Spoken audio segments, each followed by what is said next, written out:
Un millionnaire s'est arrêté par hasard dans un restaurant en bord de route et a été stupéfait de se retrouver face à face avec sa femme et son fils, disparus depuis 10 ans. Ce qu'il a découvert par la suite l'a profondément bouleversé. « Voulez-vous plus de crème, monsieur ?» demanda le garçon, doucement mais clairement. Sa main posa la tasse de café sur la table si doucement qu'elle émit à peine un bruit. Elliot leva les yeux. Le garçon croisa son regard pas plus d'une seconde mais cette seconde le blessa profondément, comme une lame transperçant la mémoire. Elliot se figea. La tasse de café pencha dans sa main, renversant du liquide chaud au fond, bien qu'il ne le remarque même pas. Le regard du garçon baissa à nouveau, sa main posant le plateau sur la table dans un mouvement calme et pratiqué. Rien ne semblait sortir de l'ordinaire, sauf une chose. Ce regard. Il n'y avait aucun doute là-dessus. Yeux ambrés foncés avec paupières supérieures légèrement tombantes. Les pupilles, rondes et profondes. Elliot avait vu ses yeux chaque matin, agenouillé près du lit pour lasser les chaussures d'un garçon de 3 ans. Son fils.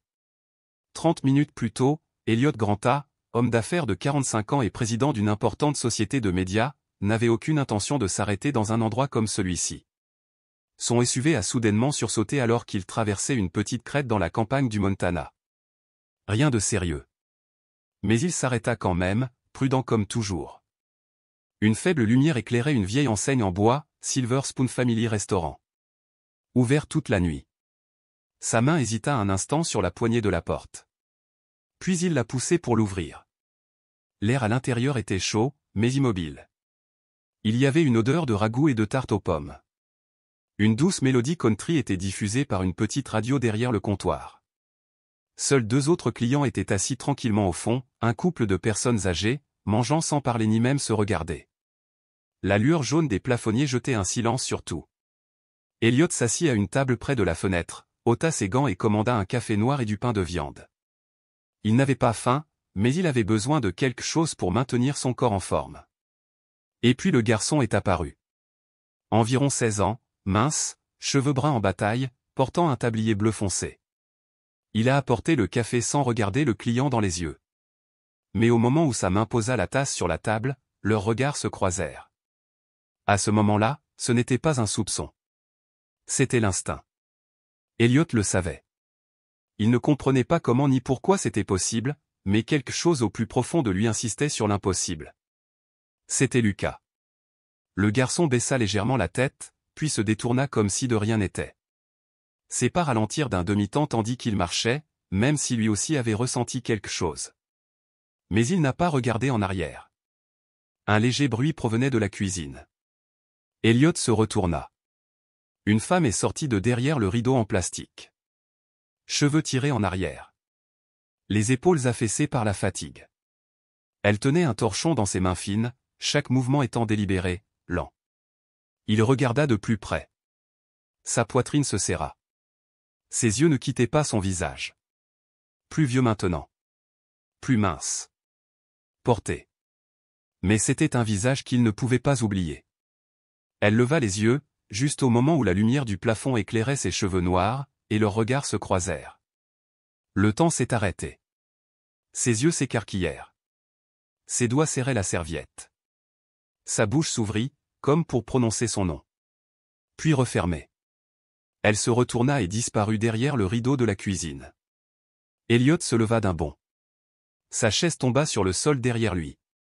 Personne d'autre dans le restaurant n'a réagi. Sauf le garçon, qui se tient maintenant près de la caisse. Il jeta un coup d'œil à Elliot, puis détourna rapidement le regard. Elliot se dirigea vers le comptoir. Une jeune femme l'essuyait, probablement une autre employée, pas beaucoup plus âgée que le garçon.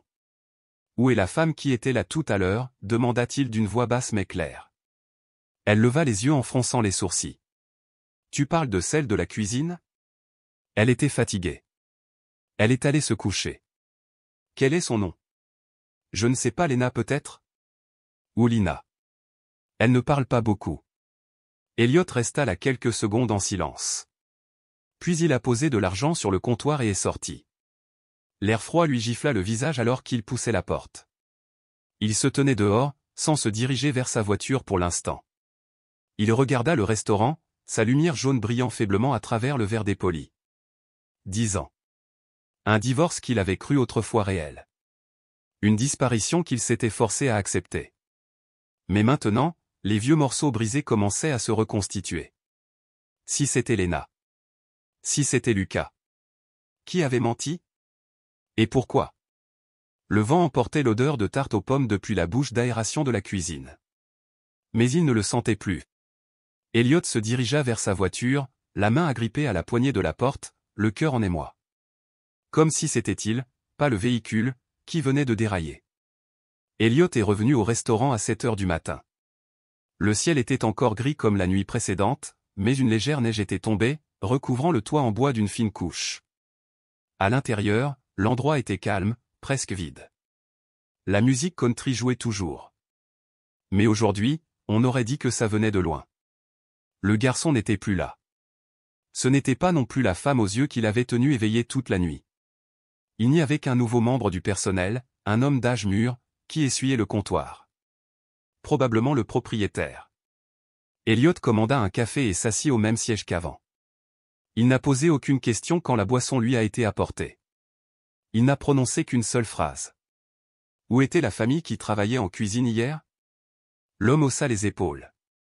La mère et le fils n'ont pas laissé un mot. Ils ont tout simplement disparu. Honnêtement, nous étions un peu surpris. Mais à vrai dire, il restait toujours discret. Mon avis? Il ne voulait pas être retrouvé. Elliot n'insista pas davantage. Il resta quelques minutes de plus, regardant à travers la vitre embuée la route enneigée. Puis il s'est levé et est parti. Ses pas étaient lents, mais son esprit avait déjà commencé à s'emballer.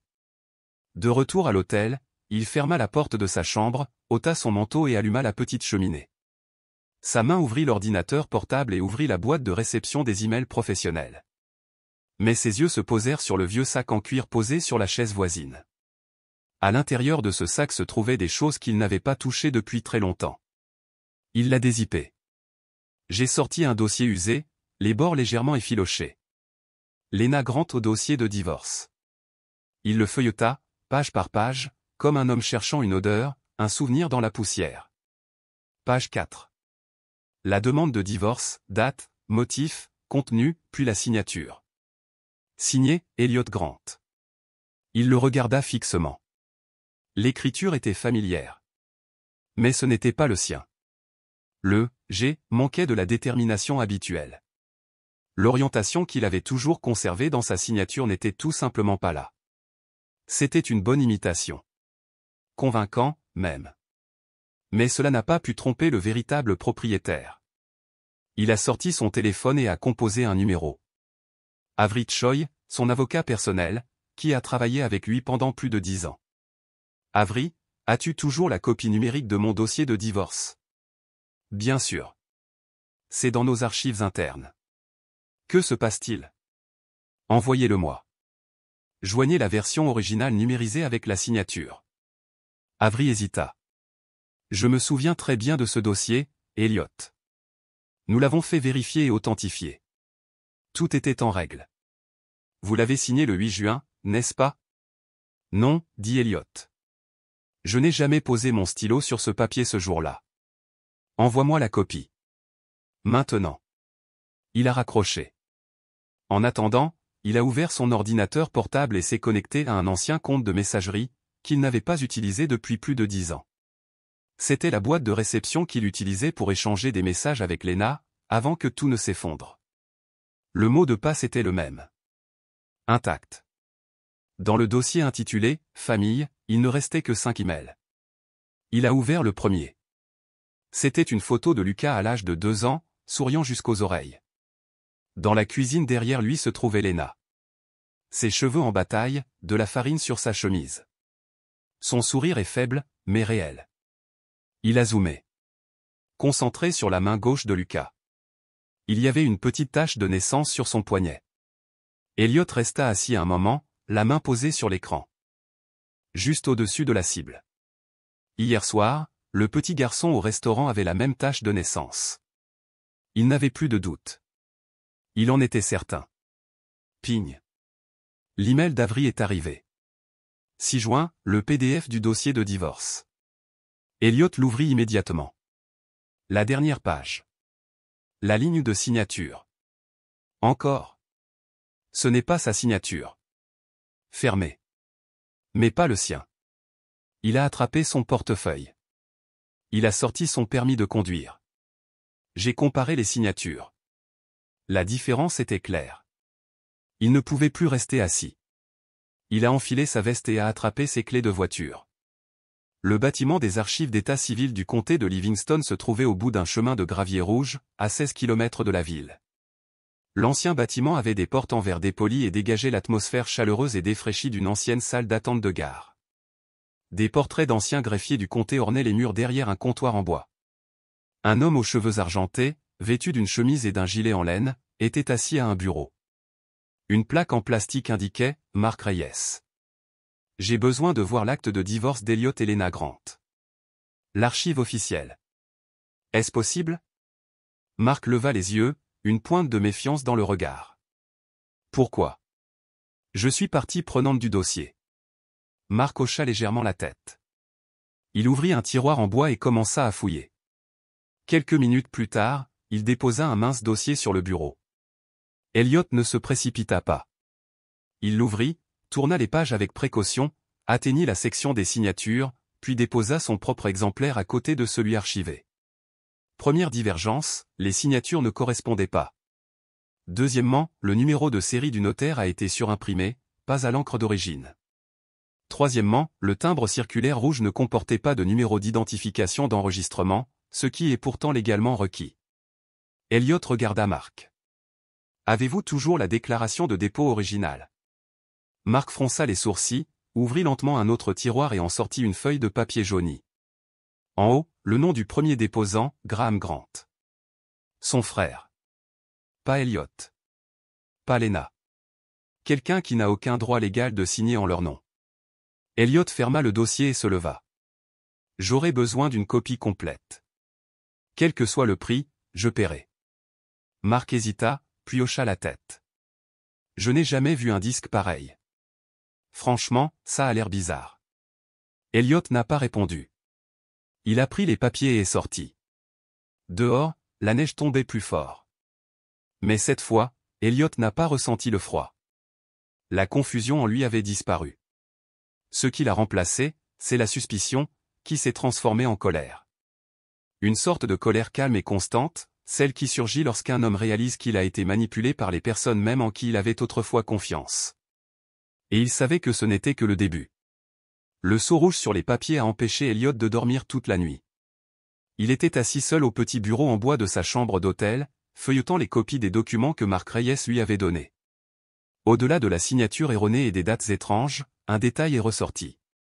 Une déclaration de résidence temporaire jointe à une facture de service public, exigée par le bureau du comté au moment où le dossier de tutelle de Lena était en cours d'examen. Mais la facture était au nom de quelqu'un d'autre, Carol Mendez. L'adresse se trouvait dans une petite ville du sud, à environ 2 heures de route. Elliot a vérifié la carte. Un lieu presque effacé des cartes modernes, Barlow Point. Il n'en avait jamais entendu parler. Mais avec le peu qu'il avait, c'était la seule piste.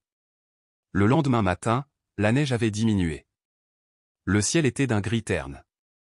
Elliot a rassemblé les documents, est monté dans sa voiture et s'est dirigé directement vers le sud.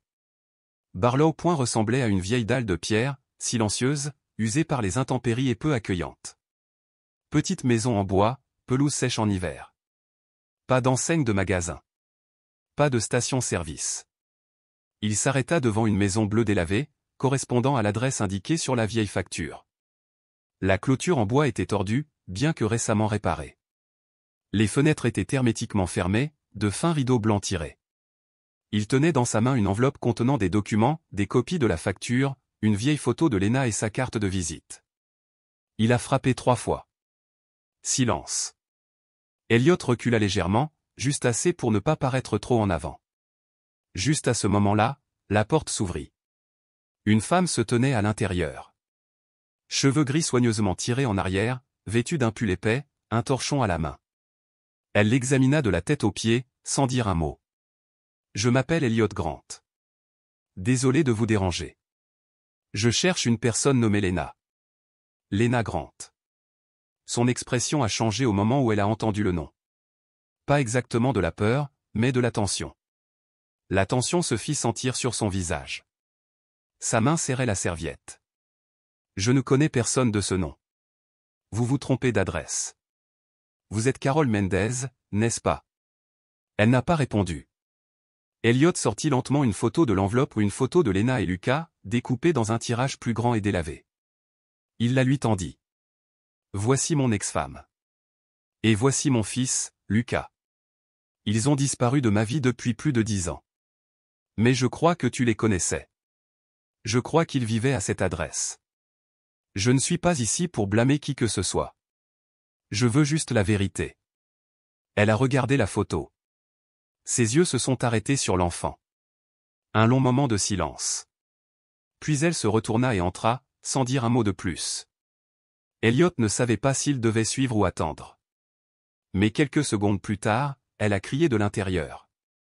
Entrez, mais fermez la porte derrière vous. Il y a un courant d'air. L'intérieur de la maison était simple mais propre. L'odeur de menthe et d'huile de pain flottait dans l'air. Sur l'étagère se trouvaient quelques livres de médecine et d'histoire, ainsi que de vieux cadres photos. Aucune photo d'enfant. Carol versa du thé chaud et posa les tasses sur la table. Elle s'assit sur la chaise en face de lui et se pencha en arrière. Lena n'est pas morte. Mais pendant un temps, elle pensait que c'était le cas. Pas à cause d'un accident ou d'une maladie. Mais parce qu'elle avait été brisée. Elliot n'a pas interrompu. Carol laissa échapper un soupir. Je suis infirmière. Je travaillais alors au centre psychiatrique du comté. Lena a été amenée. En mauvais état. Mais pas parce qu'elle était malade. Parce que quelqu'un voulait qu'elle le soit vue comme malade. Cette phrase a frappé comme un verrou coulissant sur une porte verrouillée. Quand l'as-tu rencontrée? Demanda Elliot. Août. Il y a 10 ans. Elle a été admise par un homme. Il a dit qu'il était son mari, Graham Grant. Documents judiciaires, signatures appropriées, cachet rouge officiel. Mais quand je l'ai regardé dans les yeux, je savais que quelque chose n'allait pas. Le regard de Carol quitta son thé. Elle n'était pas délirante. Elle n'était pas agitée. Juste effrayée. Comme quelqu'un qui est traqué. Elliot sentit un frisson lui parcourir le dos, même si la pièce était assez chaude. Tu crois que Lena a été forcée à le faire? J'en suis certain. Mais à l'époque, je ne pouvais rien faire. Nous n'étions que du personnel médical. Ils sont venus avec les papiers. Les signatures.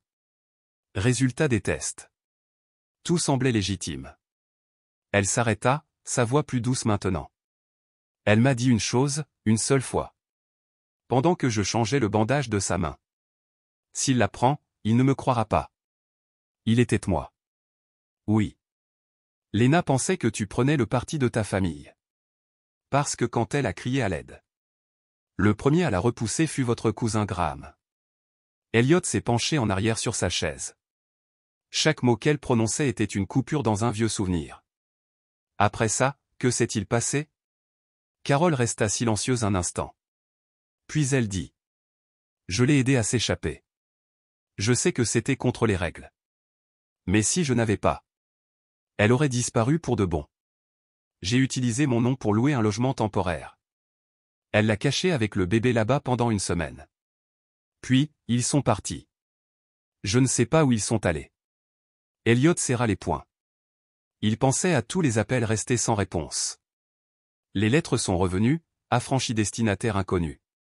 Je suis désolé de ne pas l'avoir cru, a-t-il dit. Carol le regarda, ses yeux désormais plus doux. Ce n'était pas ta faute. Elle ne t'a jamais détesté. Elle avait juste peur. Ton silence serait ce qui la tuerait. La pièce devint silencieuse après les paroles de Carol. Pas seulement silencieux toujours. Le genre de silence qui ne remplit pas seulement l'espace. Il a appuyé dessus. Même le tic-tac de l'horloge sur le mur semblait hésiter. Elliot s'appuya doucement contre le dossier de la chaise. Comme si son corps s'était soudainement souvenu du poids qu'il avait porté toutes ces années. Sa gorge brûlait. Pas à cause d'une maladie. Pas vraiment par émotion. Mais comme la chaleur sèche qui persiste après avoir traversé une pièce enfumée. C'était comme s'il était entré dans un rêve où rien n'allait vraiment bien. Et personne ne l'avait prévenu qu'il rêvait. Ses yeux tombèrent vers le sol. Mais son esprit avait déjà reculé. 10 ans, en un clin d'œil. Il a vu l'appartement à Washington. La tension silencieuse qui s'était installée dans les murs bien avant qu'elle ne disparaisse. Et puis, ces soirs-là, en rentrant du travail. Les mains pleines de plats à emporter ou de produits d'épicerie. Clés tournant dans la serrure. Et cette connaissance instantanée. Aucun bruit de Lena fredonnant dans la cuisine. Aucune odeur d'ail ou de romarin dans l'air. Pas un petit bruit sourd des pieds de Lucas contre le sol du couloir. Seulement le silence. Et maintenant, pour la première fois, il comprenait ce que ce silence avait signifié. Alors qu'il arrivait en courant, les bras tendus, en criant « Papa ». Juste le silence, juste le froid. Il se souvenait du son de sa voix dans ces pièces vides trop fortes, trop désespérées au l'appelant par son nom alors qu'il savait déjà qu'elle n'était pas là. Les messages vocaux restaient sans réponse, les mots soigneusement choisis qui n'obtenaient jamais de réponse. Plus tard, dans cet appartement exigu sous les toits de New York, où les tuyaux claquaient et où le vent s'infiltrait par les fentes des fenêtres, il était resté éveillé la nuit, fixant le plafond, répétant les mots comme un mantra, encore et encore. Elle est partie parce que c'était son choix. Comme si le répéter suffisamment de fois le rendrait moins douloureux. Mais personne ne choisit d'être effacé du monde ainsi. Avait-elle peur de moi, demanda Elliot. Carole secoua lentement la tête. Non. Mais elle croyait que tu ne la croirais pas, et ça faisait plus mal que la peur. Elliot resserra son étreinte. Sa voix baissa, se stabilisant. Et Graham? Est-il venu la chercher? Pas directement. Mais des gens ont posé la question. Un homme en costume et une femme blonde. Ils n'ont pas donné leur nom, ils ne sont venus qu'une fois après le départ de Lena. J'ai menti en leur disant qu'elle était entrée au Canada. Ils ne sont jamais revenus. Elliot l'avait gravé dans sa mémoire, des cheveux blonds. Ça aurait pu être l'assistante personnelle de Graham à l'époque, Candice. Celle qui prétendait toujours ne rien savoir des affaires privées. Il sortit une carte de visite de la poche de sa veste et la posa sur la table. C'est mon numéro. Si vous vous souvenez de quoi que ce soit, du moindre détail, appelez-moi. Carole hocha la tête et prit la carte. Tandis qu'Elliot se levait pour partir, elle ajouta d'une voix grave. Si tu la revois, ne la force pas à s'excuser. Elliot s'arrêta un instant, puis s'inclina légèrement, non pas comme une promesse, mais comme une acceptation silencieuse. Elliot suivit la trace d'un bout de papier froissé, glissé dans le vieux dossier de demande d'aide au logement que Lena avait utilisé. Un petit dossier qu'il avait trouvé aux archives locales, grâce à un tuyau de la libraire.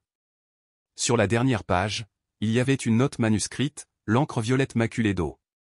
Fiona Lang a confirmé que Lena s'occupait de son fils. Artiste indépendante. Café, The Yellow House, Wexler. Wexler, une petite ville artistique connue pour sa communauté de peintres indépendants et ses spectacles étudiants du week-end. Elliot n'y était jamais allé, mais le nom de Fiona Lang a rappelé les derniers mots de Carole. Lena est toujours en vie. Mais elle vit comme si personne n'était censé savoir qu'elle existe. Wexler se trouvait à près de 2 heures de route de Barlow Point, serpentant à travers de basses collines et des bois aux branches nues. Elliot arriva dans l'après-midi. Le ciel était couvert, la lumière terne et pesante, comme si elle portait le poids de souvenirs qui persistaient quelque part parmi les boutiques fermées et les ruelles étroites. Le Yellow House Café se trouvait au bout de la rue principale. Toit en tuiles brunes, cadre en bois jaune, carillons éoliens oscillants et une ardoise à l'entrée. Spectacle de guitare pour étudiants à 17h entrée gratuite. Elliot se gara au bord du trottoir et pénétra dans un espace chaleureux, imprégné d'odeurs de viennoiserie, de café et de voix chuchotées. Il choisit un siège au fond, serrant toujours l'enveloppe contenant le dossier dans son manteau. Il ne savait pas vraiment qui il espérait voir, Lena ou Lucas. Et puis la guitare a commencé. Lucas était assis au centre de la scène. T-shirt noir, jean, les cheveux lui caressant la nuque. Il accordait ses cordes, la tête légèrement penchée. Point n'était besoin de présentation. Elliot savait que c'était Lucas non pas à son visage, mais à ses gestes. Sa façon de baisser la tête, concentrée. La façon dont son épaule gauche se soulevait lorsqu'il tenait la guitare. Exactement comme Elliot l'avait fait à 20 ans. Il a commencé à jouer. Pas de regard vers la foule. Pas de recherche de réconfort. Juste le son des cordes brutes, chaleureux, un peu hésitant au début, puis trouvant un rythme régulier. La chanson était originale. Des paroles simples. Un refrain qui résonnait. Une route sans nom. Une colline sans maison. Tu m'as demandé. Est-ce que quelqu'un attend? À la fin de l'hiver. Quelques spectateurs inclinèrent doucement la tête au rythme de la musique. Elliot ne pouvait détacher son fils des yeux. Un sentiment étrange monta en lui, à la fois fierté et douleur, comme s'il regardait un inconnu s'éloigner, emportant avec lui un morceau de son cœur. Le garçon termina la chanson sans fanfare. Sans archet. Il posa simplement la guitare et quitta la scène par une porte latérale. Elliot se leva et sortit rapidement par l'arrière du café. Dehors, la ruelle était froide. Lucas marchait vers le bout de la rangée de bâtiments. Elliot a crié. « Lucas ?» Il s'arrêta et se retourna. Pendant un bref instant, leurs regards se croisèrent. Il n'y eut aucune surprise, seulement une reconnaissance. Lucas parla le premier, d'une voix ferme, ni haute ni basse. « Je sais qui tu es. » Elliot ralentit, sa voix tremblante. « Fils. Je ne savais pas ce qui s'était passé. Ne t'approche plus de ma mère. » Une phrase simple. Sans colère. Mais tranchante comme la glace. Lucas soutint son regard exactement 3 secondes de plus, puis se détourna. Ses pas n'étaient pas précipités, mais ils étaient fermes. Il ne se retourna pas. Elliot resta figé. Son cœur ne se brisa pas. Il se relâcha, comme une corde cassée. Silencieux. Il retourna vers le café mais n'y entra pas. Il s'appuya contre la porte, essayant de reprendre son souffle. Elliot venait juste de commencer à se détourner de la porte du café lorsqu'une douce voix féminine parla derrière lui. « Tu es Elliot Grant, n'est-ce pas ?» Il se retourna. C'était une femme d'âge mûr aux cheveux roux foncés, vêtue d'un manteau de laine verte et tenant un carnet. Son visage ne m'était pas inconnu, mais son regard était circonspect. « Je suis Fiona Lagne, la gérante de cet établissement. Je vous ai vu aux informations il y a quelques années, en train de donner une conférence. Mais honnêtement, je vous ai reconnu grâce à une photo que Lena conserve encore. » Elliot se figea, puis hocha lentement la tête. « Tu la connaissais ?» Fiona jeta un coup d'œil autour d'elle, puis s'approcha un peu plus, sa voix plus basse. « Oui. Pas très bien. Mais je l'ai engagée pour illustrer quelques affiches pour la ville. Elle était discrète. Gentille. Elle ne causait jamais de problème. Les gens d'ici respectaient ça. » Elliot hésita un instant. « Sais-tu où elle vit maintenant ?» Fiona leva les yeux vers lui. Son ton n'était pas dur, mais il était indéniablement ferme. « Je le sais. Mais si vous êtes ici pour lui demander pourquoi elle est partie, alors vous arrivez 10 ans trop tard. » Elliot déglutit difficilement, son regard baissant. « Je ne suis pas là pour l'accuser. Je veux juste comprendre. » Le ton de Fiona s'adoucit légèrement. « Lena vit toujours en ville. Elle peint toujours. Elle élève Lucas seul. Personne ne les dérange. Et si tu veux vraiment faire quelque chose de bien, ne lui donne pas l'impression d'avoir été retrouvée. » Elle s'arrêta quelques secondes, puis lui déposa doucement un petit bout de papier dans la main. Une adresse pour une petite galerie en bordure de ville. Elle n'a plus besoin de se cacher. Mais elle a toujours besoin de paix. Après avoir dit cela, elle se retourna et entra. Elliot resta là quelques minutes encore, sur le trottoir. Les dépliants du programme flottaient à la surface. L'un d'eux montrait Lucas tenant sa guitare, le visage penché vers la lumière au lointain, immobile et empreint de silence. Il prit le dépliant, le plia en deux et le glissa dans sa poche. Ce soir-là, Elliot ne retourna pas à l'hôtel.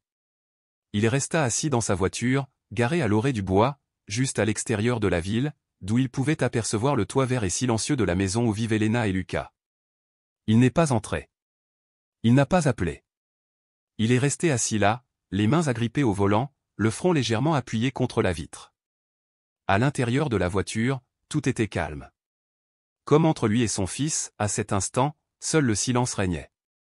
Elliot s'arrêta sur le chemin de terre à l'entrée de Wexler Town. L'après-midi touchait à sa fin.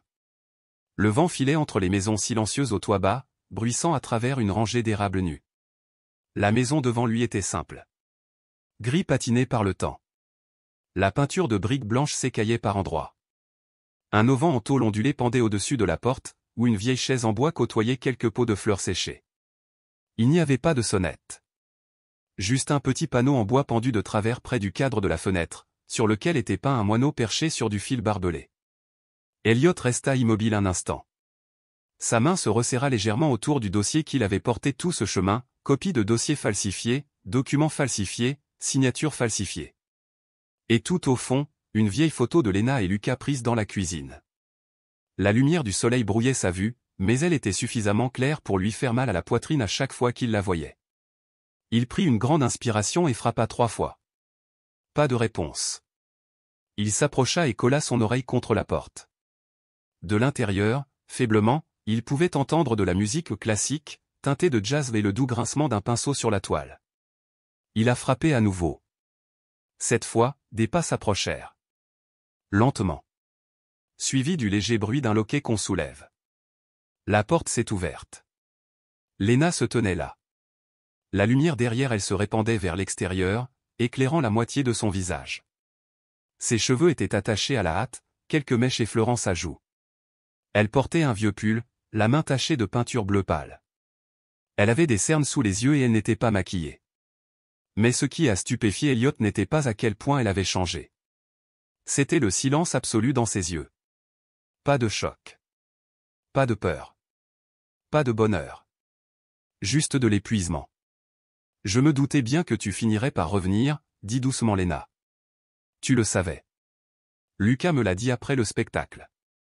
Il ne pouvait pas le cacher, c'était dans son regard. Elliot déglutit difficilement. Il n'était pas habitué à cette distance, celle de celle qui avait été sa femme et qui se tenait maintenant comme une porte à moitié fermée. Je ne sais pas ce qui s'est passé, a-t-il dit. Je jure que je n'ai jamais rien accepté. Je n'ai jamais rien signé. Lena le regarda quelques longues secondes. Puis elle recula d'un demi-pas, sans toutefois ouvrir davantage la porte. Tu étais parti 2 mois. Et à ton retour, j'avais disparu. Et pendant 10 ans, pas un mot de toi. Aucun signe de ta part. Je pensais que tu étais complice, ou pire, indifférent. Elliot secoua la tête et fit un pas prudent en avant. J'ai appelé. J'ai écrit. Mais tout est revenu. Aucune réponse. J'ai été coupé. Moi aussi, dit Lena en esquissant un léger sourire, sans la moindre trace de moquerie. Quelqu'un a contrefait ma signature. Le diagnostic psychose postpartum était signé de la main de Graham. Chacun de mes pas était surveillé. Chacun de mes mots était remis en question. Votre cousin a transformé ma vie en piège. Elliot se mordit la lèvre, puis tendit lentement une pile de papiers. Je les ai trouvés. Pas pour prouver quoi que ce soit. Juste, pour recommencer. Lena ne les prit pas. Elle les regarda brièvement, puis secoua doucement la tête. Ils ne m'enlèveront rien des épaules. Car ce que j'ai perdu, ce n'était pas seulement une signature. C'était du temps. De la confiance. Une vie entière qui m'a été volée. La gorge d'Elliot se serra. Son regard dérivait vers la pièce derrière elle, des murs en bois recouverts de tissu, un grand chevalet et une peinture encore en cours. Un oiseau blanc, prisonnier d'une cage, empêtré dans des lianes. Il murmura presque, tu peins toujours. Lena fit un léger signe de tête. Je ne peux pas m'arrêter. C'est la seule façon de rester ici. Elle recula légèrement, comme pour fermer la porte. Elliot comprit le signal, mais les mots lui échappèrent quand même. As-tu déjà pensé, et si tu essayais de m'appeler, juste une fois de plus? Oui, oui, dit-elle. J'y ai réfléchi. Puis j'ai arrêté. Parce qu'à chaque fois que tu ne répondais pas, une partie de moi mourait. Elliot baissa la tête, la voix rauque. Je suis désolé. Un long silence suivit. Finalement, Lena expira. Sa voix était plus douce, mais pas douce. Je n'ai pas besoin de tes excuses. J'ai besoin que tu comprennes. Les choses ne peuvent pas redevenir comme avant. Lucas n'est plus l'enfant dont tu te souviens. Et je ne suis plus la femme qui attendait à la porte chaque soir où tu rentrais tard. Elliot fit un pas en arrière. Mais je n'abandonne pas. Je ne suis pas venu ici pour récupérer qui que ce soit. Je suis venu parce que j'avais besoin de savoir que tu étais toujours en vie. Et comment tu as vécu? Lena le regarda longuement. Puis elle murmura, à peine audible. J'ai vécu. Même si parfois, c'était juste pour survivre. Elle posa sa main sur le bord de la porte. Vas-y. Aujourd'hui, ça suffit. La porte se referma. Aucun bruit de serrure. Mais Elliot Newsome le savait, certaines portes n'ont pas besoin de verrou. Elles sont maintenues fermées par un passé jamais guéri. Il resta là quelques minutes encore, le vent froid glissant le long de son col. Sur le chambranle de la porte, une trace de peinture verte s'accrochait au bois, laissée par la main de Lena lorsqu'elle l'avait touchée. Elliot tendit la main et l'effleura du bout des doigts. Puis il se retourna, descendit le porche et ne regarda plus en arrière. Il n'en avait pas besoin. Car désormais, la seule chose qui comptait, c'était ce qui l'attendait. De retour en ville, Elliot ne rentra pas directement chez lui. Il loua un petit appartement au dernier étage d'un vieil hôtel de Midtown. Du balcon, il voyait une rangée de tours bancaires illuminées. Tout semblait pareil, tout sauf lui. Il savait que cette fois, il n'était pas seulement confronté à Graham. Il était confronté à tout un système. Un système qu'il avait autrefois protégé, et avait enterré la femme qu'il avait aimée. Il choisit une chambre modeste près de Chelsea, dans le quartier même où Lena avait autrefois son atelier d'art à l'école. La pièce était silencieuse, presque aucun bruit. Seul le froissement du papier, le claquement des clés et le roulement régulier des dossiers qu'Avrichaud, son ancien avocat personnel, lui avait livrés après 2 jours de fouilles. Elle était assise en face de lui. Son visage était plus net, plus anguleux. Vêtu d'un tailleur simple, ses cheveux soigneusement relevés. Mais son regard n'avait pas changé, calme, posé, observant toujours tout avec une précision tranquille. Je m'en doutais depuis longtemps, dit Avery en dépliant une feuille de papier devant Elliot. Graham est l'héritier direct. Il était autorisé à représenter l'entreprise pendant votre absence. Il a utilisé une procuration temporaire pour que tout paraisse légal sur le papier. Et moi, demanda Elliot. Personne ne m'a demandé. Graham a affirmé que vous étiez mentalement instable. Vous aviez besoin de vous éloigner du stress familial. Ils ont dit que vous n'étiez pas dans le bon état d'esprit pour gérer un divorce. Elliot laissa échapper un rire bas et amer. Alors ils m'ont fait passer pour un fou, juste pour me priver de ma voix. Juridiquement parlant, oui. Avery sortit un document plus épais de son dossier. Autorisation de tutelle de Lena. Signé par Graham Grant. Votre nom n'y figure pas. Cette demande a été approuvée exceptionnellement rapidement en moins d'1 semaine. Motif invoqué, risque d'atteinte à la réputation de la famille en raison des troubles mentaux postpartum de son épouse. Elliot frappa la table de sa main. Et qui l'a approuvé? Le juge Douglas Meyer. Il est maintenant à la retraite. 2 jours plus tard, Elliot se tenait devant un appartement au bord du lac, la maison de retraite du juge Meyer et de sa femme. L'homme qui ouvrit la porte était mince, aux cheveux argentés, au visage sévère. Son regard scruta Elliot un long moment. Je n'ai plus aucune autorité, a-t-il déclaré. Cette affaire est close depuis longtemps. Mais ce n'est pas fermé pour ma femme. Ni pour mon fils. Meyer le regarda, ses sourcils se fronçant légèrement. Elliot Grant, votre frère était très persuasif. Et votre père, Henry Grant, était un homme qui ne voulait pas de scandale. Elliot se figea. Alors tu l'admets? J'avoue avoir subi des pressions. La pétition a été déposée par Graham. Le dossier médical provenait du médecin de famille. Et il y a eu un appel téléphonique de Henry. Elliot resta immobile. Sa poitrine était glacée. Meyer se dirigea vers la fenêtre. Vous savez pourquoi les gens sont si facilement manipulés dans des cas comme celui-ci? Elliot ne dit rien. Parce que personne ne pense que sa propre famille ferait quelque chose comme ça. Il se retourna, ses yeux n'étaient plus en colère, juste fatigués.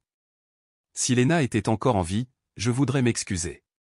Quant à toi, prépare-toi. Parce que si tu commences à fouiller dans les affaires de ceux qui veulent t'enterrer ça, ils ne resteront pas les bras croisés. Ce soir-là, Avery envoya à Elliot un document scellé, le compte-rendu d'une réunion d'urgence du conseil d'administration cette année-là, alors qu'Elliot était en Suisse. Graham Grant, son cousin fils de l'oncle aîné, avait succédé à Elliot pendant 8 semaines. Durant ces 8 semaines, il avait accompli deux choses, consolider les actions de l'entreprise sous son contrôle et effacer le nom de Lena de tous les registres internes. Elliot était assis seul sous la faible lumière, écoutant la voix de Graham résonner à partir d'un enregistrement d'une réunion interne qu'Avery avait secrètement enregistrée l'année précédente. On ne peut pas laisser une fille ordinaire mettre en péril l'entreprise. Lena est un boulet. Elliot est aveuglé par l'amour. Si on ne les sépare pas maintenant, on n'aura pas d'autre chance. Une autre voix a demandé, « Es-tu sûr qu'Elliot ne le découvrira pas ?» Graham a répondu, « Quand il le fera, il sera trop tard. Et si je dois le faire, je dirai que j'ai fait ce qui était le mieux pour lui. » Elliot ferma le dossier. Il se leva. Pour la première fois, il ne se sentait plus seul. Car la douleur s'était transformée en force. Et Graham n'était plus seulement l'homme qu'il considérait autrefois comme un frère. Il était la seule chose qui se dressait entre lui et la liberté de la femme. Il aimait. Le portail en fer forgé du domaine Grande s'ouvrit au loin, comme si Graham avait su qu'Elliot viendrait. Le ciel était d'un gris terne, une brume flottant au-dessus de la colline. Elliot Bentley rampa dans l'allée pavée en direction du manoir, l'endroit où il avait grandi, où il s'était marié et où il avait vu Lena pleurer pour la dernière fois une nuit d'été il y a 10 ans. Lorsqu'il sortit de la voiture, personne n'était là pour l'accueillir. Pas de majordome. Pas de personnel. Juste la porte d'entrée, entr'ouverte, et les douces notes d'une symphonie qui s'en échappait. Elliot entra dans le hall. Le haut plafond était toujours là. Le lustre en cristal, les murs de pierre froid, mais tout lui semblait désormais inconnu, presque obsédant. Au milieu du salon, Graham se tenait en train de se servir un verre. Costume gris clair, cravate fine, chaussures en cuir ciré. Il leva les yeux, comme pour accueillir un vieil ami. « Petit frère, je pensais que tu viendrais. » Elliot ne répondit pas. Il posa le dossier sur la table en verre devant Graham et s'assit en face de lui. « Lisez-le, si vous avez encore un peu honte. » Graham leva son verre, prit une gorgée et ne jeta même pas un coup d'œil au dossier. « Tu as toujours été dramatique. Tu as toujours cru que les gens avaient une conscience qui ne demandait qu'à être éveillée. » Elliot serra les poings. Des signatures falsifiées. Des dossiers médicaux falsifiés. Des documents de tutelle signés sans ma présence. Tout est là. Graham haussa les épaules. Et alors ? Alors tu vas au tribunal ? Il s'assit et posa son verre de vin sur la table. Ses yeux pétillaient, comme s'il savourait une pièce de théâtre divertissante. Elliot, laisse-moi te dire quelque chose. Lena est un boulet. Non pas parce qu'elle est mauvaise, mais parce qu'elle n'a pas sa place. Elle n'a rien à faire avec la famille Grant. Elle n'a rien à faire avec toi. Et surtout, elle ne connaît pas sa place. Elliot se pencha en avant, sa voix tranchante comme une lame. Elle m'aimait. Elle pensait que tu étais un cousin digne de confiance. Graham inclina légèrement la tête. Et elle a trahi cette confiance en menaçant de me poursuivre en justice. Savez-vous qu'elle a failli porter plainte contre moi pour intimidation émotionnelle ? Elle est trop fragile pour comprendre comment fonctionne ce monde. Elliot se leva d'un bond. Elle était terrifiée à l'idée d'être réduite au silence, d'être surveillée, d'être enfermée. À cause de toi, Graham. À cause de toi. Graham laissa échapper un petit rire discret. Tu crois que la famille l'ignore ? Elle le sait. Et elle est d'accord. Parce que tu es l'héritier. Si tu tombes, tout s'écroule. Je préserve le nom de la famille Grant. J'ai fait ce qu'il fallait. Elliot fit les 100 pas, puis s'arrêta près de la fenêtre. Il prit une grande inspiration, puis se retourna, les yeux rouges. Lena est un être humain. Pas un atout à sacrifier pour une prétendue réputation. Mais tu l'as sacrifié, sans même t'en rendre compte. Graham a répondu comme s'il délivrait la dernière ligne d'une histoire. Parce que tu étais trop occupé avec des réunions, des voyages d'affaires, des discours. Tu es parti. J'ai juste nettoyé ce que tu as abandonné. Elliot leva la main, se jetant presque sur lui. Mais il s'arrêta, à quelques centimètres du cou. Graham ne broncha pas. Il le regarda simplement, les lèvres s'étirant en un léger sourire. Elliot recula et ramassa le dossier. Sa voix était basse et ferme. La prochaine fois que nous nous rencontrerons, ce sera au tribunal. Il se retourna et s'éloigna. Plus un mot. Graham ne l'appela pas. Il leva simplement son verre de vin et le vida d'un trait. La porte claqua derrière Elliot. Il franchit le portail d'un pas ferme et se dirigea vers la voiture. Il n'y avait plus de vent maintenant, seulement de la pluie, qui commençait doucement, comme si chaque goutte testait le sol. Les premières perles frappèrent le pare-brise, s'étirant en traînées pâles et floues, comme si elles étalaient tout ce qu'il venait d'entendre derrière un voile gris et froid. Il ouvrit la portière et se glissa sur le siège. La lumière intérieure s'alluma, projetant une lueur pâle sur le dossier qu'il serrait toujours fermement aux des pages pleines de mensonges imprimés, de signatures glaciales et d'une confession prononcée sans l'ombre d'un remords. Dehors, la pluie redoublait. Mais à l'intérieur, il n'y avait plus de place pour la peur.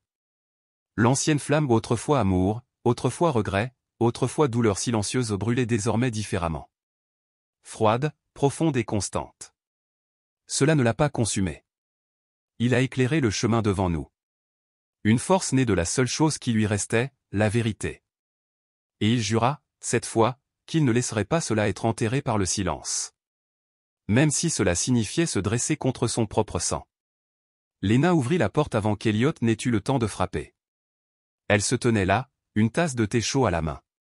Son visage était nu, sans maquillage, et ses yeux semblaient n'avoir pas dormi de la nuit. Elle ne lui demanda pas pourquoi il était venu. Elle n'était pas surprise. « Je savais que tu reviendrais, » dit-elle d'un ton égal, ni triste ni heureux. Elliot s'approcha du seuil mais n'entra pas. « Je ne suis pas ici pour m'excuser, » a-t-il dit, « et je ne vous demande pas de me pardonner. » Lena hocha la tête, ses mains toujours fermement enroulées autour de la tasse. « Alors pourquoi es-tu ici ?» Elliot prit une profonde inspiration, comme s'il se préparait à ce moment depuis longtemps. « Je suis ici pour vous demander de vous exprimer. » L'espace entre semblait diminuer d'un pouce, comme si l'air lui-même s'était déplacé. Lena recula d'un pas et s'appuya contre l'encadrement de la porte. Son visage resta immobile, mais ses mains tremblaient légèrement. « Tu as gardé le silence pendant 10 ans. Mais si tu ne dis rien, Graham continuera. La prochaine fois, ce sera peut-être quelqu'un d'autre. Et tout le monde n'a pas la chance de s'échapper comme toi. » Lena détourna le visage, comme si elle essayait de se soustraire à son regard. « Je ne sais pas si j'y arriverai. Je n'ai pas peur de Graham. J'ai peur des choses dont je me souviendrai. » Une voix vint de l'intérieur de la maison, basse et constante. « Si tu ne peux pas le faire, je le ferai. » Lucas sortit de l'ombre du couloir et se tint à côté de sa mère. Il n'était pas grand. Il ne parlait pas comme quelqu'un qui cherchait à faire une scène.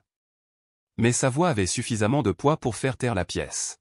« Tu m'as dit un jour que rester silencieux face au mal est une façon de l'aider à avancer. » Lucas la regarda droit dans les yeux. Il ne pleurait pas. Il ne tremblait pas. « Alors aujourd'hui, tu vas me montrer ce que cela signifie vraiment. » Lena regarda son fils plus longtemps qu'elle ne l'avait jamais fait auparavant. Tous les rêves qu'elle avait eus de le voir grandir en sécurité, libre de toute haine, s'étaient réalisés. Mais maintenant, cette même réalité lui demandait de ne pas reculer. Elle posa la tasse de thé sur la petite table près de la fenêtre, se retourna et ouvrit grand la porte pour faire signe à Elliot d'entrer. « Alors, par où commençons-nous » Le bureau d'Avery Shaw était petit, mais lumineux. Le soleil de fin d'après-midi traversait la grande fenêtre vitrée, projetant de la lumière sur un bureau encombré de documents. « Nous aurons besoin d'une déclaration du témoin et d'une chaîne complète de dossiers internes, » a déclaré Avery, alors qu'elle s'asseyait sur la chaise en face d'Elliot. « Si Lena accepte de se manifester, je peux déposer plainte dans un délai d'1 semaine. » Elliot hocha la tête. « J'ai contacté Carol Mendes, l'infirmière qui a aidé Lena à s'échapper. Elle conserve encore des preuves matérielles. » Et le juge Meyer ? Il est partant. Il m'a envoyé une lettre de soutien volontaire ce matin. Avery haussa les sourcils, légèrement surprise. Nous pouvons donc nous appuyer sur 2 piliers. Elliot se leva, sortit son téléphone et composa le numéro de la banque. Je transfère tous mes biens personnels dans une fiducie, distincte de la famille. S'ils tentent de se venger, au moins ils ne pourront rien me voler. Avery n'a pas posé d'autres questions. Elle savait qu'il était prêt. Quelques jours plus tard, Lena arriva au bureau d'Avery avec Lucas. Elle portait un long manteau beige, sans maquillage, et tenait dans ses bras un fin dossier contenant les croquis qu'elle avait dessinés pendant ses années de cavale. Elle s'assit, les yeux fixés sur Avery. « Veuillez lire chaque ligne de la déclaration. » Je veux la comprendre pleinement avant de signer. Sa voix était claire, pas forte, mais solide comme la pierre. Lucas était assis à côté d'elle, la main toujours attachée à celle de sa mère. Avery lisait chaque chapitre lentement. Elliot se tenait dans un coin de la pièce, silencieux. Quand Avery arriva à la dernière page, Lena prit le stylo. Elle ne leva pas les yeux. Elle n'hésita pas. Elle a signé. Avery ferma le dossier. La pièce resta silencieuse quelques secondes. Lucas serra la main de sa mère. Elle lui sourit doucement, comme les premiers rayons du soleil du printemps, puis se tourna vers Elliot. Je ne signe pas pour retourner dans le passé. Je signe pour que ce qui m'est arrivé ne se reproduise plus jamais. Ce soir-là, Elliot se tenait près de la fenêtre de son petit appartement de location à Midtown. Les lumières de la ville se déversaient comme une rivière d'or, mais pour la première fois, il ne se sentait pas seul. Il pensa à Carol, la femme qui avait gardé le silence pendant 10 ans juste pour protéger sa mère. Du juge Mayer, qui avait autrefois signé la mauvaise chose mais qui a maintenant choisi de se manifester. De Lucas, le garçon qui n'a pas blâmé son père mais a choisi de protéger sa mère. Et de Lena, une femme qui était sortie de l'ombre de son propre passé. Ils n'étaient pas riches. Ils n'avaient aucun pouvoir. Mais ils avaient accompli quelque chose que peu de gens osaient faire. Ils ont levé la main pour la vérité. Elliot ferma les yeux, écoutant le bruit lointain de la circulation qui montait d'en bas. Il savait que la bataille n'avait même pas commencé. Mais cette fois, il ne s'y lancerait pas seul. Tribunal d'État du Montana. Une fin de matinée d'automne. Un vent froid balayait les marches de pierre menant au palais de justice du comté. Dehors, les médias étaient rassemblés depuis le petit matin, caméras, téléobjectifs et questions suffisamment incisives pour perturber quiconque osait franchir les portes en bois sombre. La porte s'ouvrit brusquement. Graham Grant en sortit, vêtu d'un trench-coat anthracite, suivi de près par 3 avocats portant des mallettes en cuir et affichant une expression glaciale. Il adressa un léger sourire aux caméras, un sourire qui appartenait à quelqu'un habitué depuis longtemps à se tenir du bon côté du monde. De l'autre côté du hall, Lena entra avec Avery. Pas de garde du corps. Pas d'entourage médiatique. Juste Lucas qui lui tenait la main et Elliot un pas derrière. Elle portait une robe bleu pâle, un épais manteau masquant le léger tremblement de ses épaules. Mais son regard, ni baissé ni fuyant, restait fixe. Un journaliste a avancé un microphone. Mademoiselle Lena, après 10 ans de silence, croyez-vous que vous allez gagner? Lena s'arrêta et le regarda directement. Aujourd'hui, il ne s'agit pas de moi. Il s'agit de ce qui aurait dû être révélé il y a longtemps. Ce matin-là, la salle d'audience était bondée. Non seulement des reporters et des journalistes, mais aussi des étudiants en droit, des organisations de défense des droits des femmes, et même quelques membres du conseil d'administration du grand groupe, discrètement assis. Sur le banc des accusés, Graham Grant était assis comme s'il présidait une réunion du conseil d'administration, et non un procès.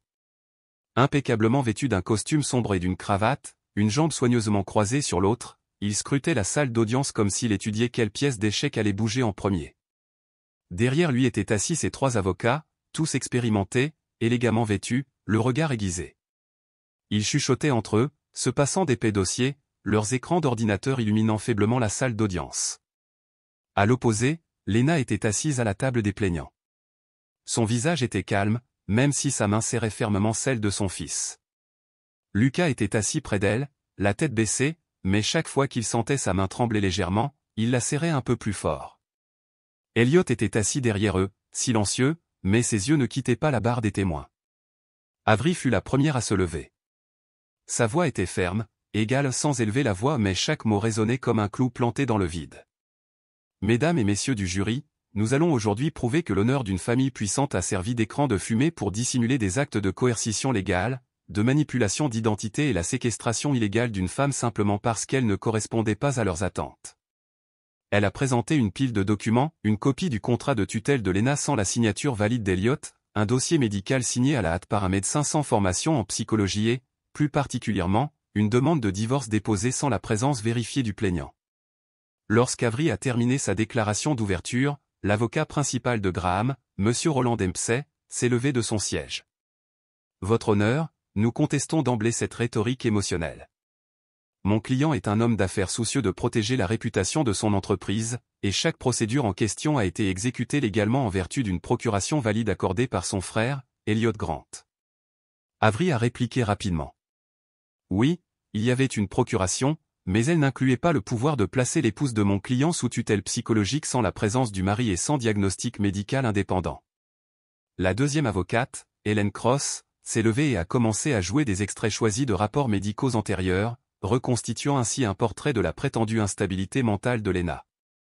Elle a montré des signes de dépression postpartum, est restée 4 nuits sans dormir et a même écrit une lettre de suicide, a-t-elle affirmé, que la famille a documenté par souci de son bien-être. Lena se figea. Elle n'avait jamais écrit de lettre de suicide. Lucas jeta un coup d'œil à sa mère, le visage crispé. Avery s'avança vers l'estrade. Et voyez-vous cette lettre aujourd'hui? Non, car elle n'existe pas. Nous n'avons qu'une photocopie floue d'une note manuscrite, totalement non vérifiée. Et surtout, aucune disposition de la loi de cet État n'autorise un homme, simplement parce qu'il est un parent, à placer une femme dans une institution pour de vagues préoccupations concernant l'image de sa famille.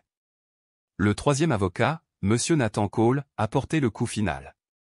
Si Lena a vraiment été contrainte, pourquoi n'a-t-elle rien dit pendant 10 ans? Pourquoi n'a-t-elle pas porté plainte dès sa sortie de l'établissement? La salle d'audience retenait son souffle. Lena Rose. Parce qu'à l'époque, j'avais un enfant de 3 ans qui avait besoin de protection. J'étais surveillé. Je vivais sous un faux nom et on me menaçait, si je parlais, on me l'enlèverait. Et je suis restée silencieuse. Jusqu'à aujourd'hui. Avery appela immédiatement le témoin, Madame Carol Mendez, l'infirmière qui avait aidé Lena à s'évader de l'établissement. Carol apporta une pile de vieux dossiers jaunis. Parmi eux, un croquis de Lucas et un morceau de tissu taché de sang datant de la tentative de Lena de simuler une blessure au poignet pour être transférée hors du service d'isolement. Puis vint le juge Douglas Meyer. Son visage était sévère et résolu. J'ai signé les papiers sous la pression d'Henry Grant, le père de Graham. Et je le regrette chaque jour depuis. À ce moment-là, Avery a diffusé un enregistrement. Graham, s'exprimant lors d'une réunion interne des actionnaires. Si nous ne nous débarrassons pas de Lena bientôt, Elliot en fera une copropriétaire et nous perdrons le contrôle de la société. Un murmure s'éleva dans la salle d'audience. Le juge frappa du marteau. Graham resta immobile, le coin de sa bouche esquissant un léger sourire. Tout pour l'honneur, dit-il. Et je le referais si je le devais. Avery se leva, fixant le jury du regard. Si l'honneur repose sur la contrainte, sur le sang d'autrui, alors ce n'est plus de l'honneur. C'est un crime. 3 heures plus tard, vêtu d'un costume sur mesure, le verdict a été lu. Mademoiselle Lena Grant est officiellement disculpée. Toutes les évaluations psychologiques antérieures sont par la présente annulées. Monsieur Graham Grant sera poursuivi pénalement pour falsification de dossiers judiciaires, subornation de témoins et violation des droits de l'homme. Graham resta silencieux. Son sourire avait disparu. Lena descendit de la tribune, passant devant les escaliers et les caméras. Les journalistes affluèrent. L'un d'eux demanda. « Avez-vous quelque chose à dire ?» Lena se tenait droite. Une brise caressait ses cheveux, les balayant doucement. Pour la première fois depuis 10 ans, sa voix résonnait d'une voix ferme. « Je ne demande pas justice pour moi-même. Je la demande pour les femmes qui me succéderont. » Elle se retourna, tenant toujours la main de son fils. Derrière elle, Elliot souriait doucement.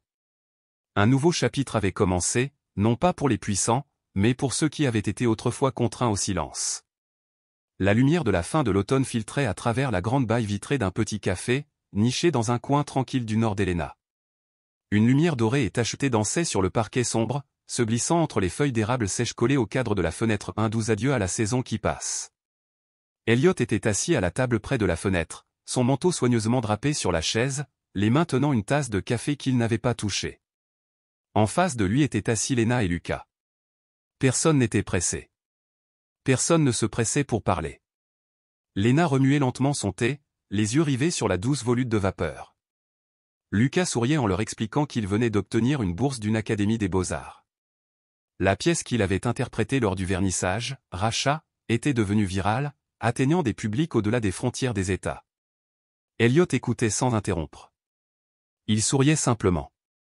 Cette nuit-là, dit Léna d'une voix ferme mais lente, je pensais que je ne serais jamais capable de tracer une autre ligne. Elle leva les yeux vers lui.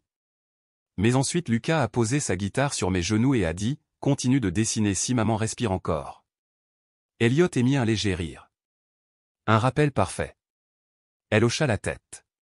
Et j'ai dessiné. Un tableau que je n'aurais jamais imaginé pouvoir terminer au pas en 10 ans. La première exposition de Léna depuis une décennie s'intitulait À voir. Dans la pièce principale, suspendue au centre, se trouvait sa plus grande œuvre, un phénix en feu, s'élevant vers le haut depuis une cage rouillée. En dessous, écrit à la main en petites lettres soignées. Ne jugez pas les personnes silencieuses. Elles pourraient allumer des flammes intérieures.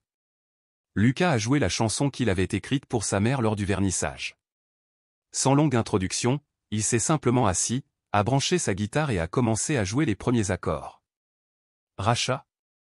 La pièce resta silencieuse pendant plus de 4 minutes. Quand cela s'est terminé, personne n'a applaudi. Non pas parce qu'il n'était pas ému, mais parce que personne ne voulait briser le moment.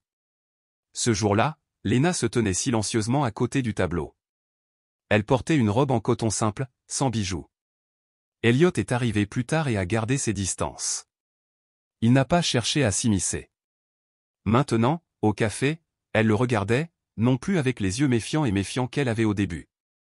Je ne sais pas si je peux pardonner, dit Léna. Mais je sais que je ne te déteste plus. Elliot hocha la tête.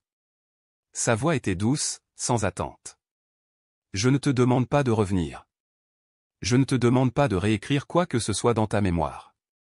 Je voulais juste te dire que je suis toujours là. Si jamais tu as besoin de moi.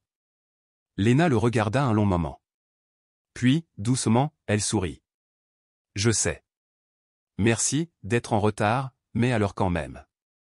Lucas eut un léger sourire, se leva et tira la chaise pour sa mère. Il était presque aussi grand qu'Elliot maintenant, avec des épaules carrées et un regard calme au-delà de son âge. Pendant un bref instant, Léna hésita. Puis, elle tendit la main et prit celle de son fils. Elliot se leva également, sans rien dire. Mais pour la première fois, il tendit la main en premier. Lucas la prit, pas trop fort, pas trop vite, mais sincèrement. Ils sortirent tous les trois du café, la lumière du soleil tombant sur leurs épaules, s'étendant longuement dans la rue calme. Personne n'a parlé de l'avenir. Personne n'a mentionné le procès. Personne n'utilisait les anciens titres. Juste 3 personnes marchant ensemble sur une nouvelle route imparfaite, mais réelle. Il y a des blessures que personne ne peut voir. Et il y a des batailles silencieuses qui durent toute une vie. Mais parfois, il suffit d'une seule personne, une seule, pour se lever. Et l'espoir, autrefois considéré comme perdu, recommence à vaciller. L'histoire de Léna, Elliot et Lucas n'est pas un conte de fées. Il n'y a pas de magie là-dedans, seulement de la vérité. Parfois, dure. Mais il faut toujours parler. Et quand la vérité est dite, cela devient une force. Que pensez-vous de la décision de Léna? Si vous étiez à sa place, auriez-vous eu le courage de parler? Et Lucas, un garçon qui a choisi de rester silencieux et de se ranger du côté de sa mère. Est-ce qu'il vous rappelle quelqu'un dans votre vie? J'aimerais vraiment entendre vos pensées. N'hésitez pas à laisser un commentaire, pas seulement pour que je le lise, mais pour que les autres sachent qu'ils ne sont pas seuls. Merci d'avoir passé du temps avec cette histoire. Si cela vous a touché, partagez-le avec quelqu'un qui pourrait avoir besoin d'un peu de lumière. Et si aujourd'hui a été une journée sèche et fatigante, n'oubliez pas de mettre un masque hydratant avant de vous coucher. Pas seulement pour apaiser votre peau après une longue journée. Mais c'est une petite façon de vous montrer un peu d'amour. Il y a encore tant d'histoires à raconter. Et je serai juste là. Dans votre attente.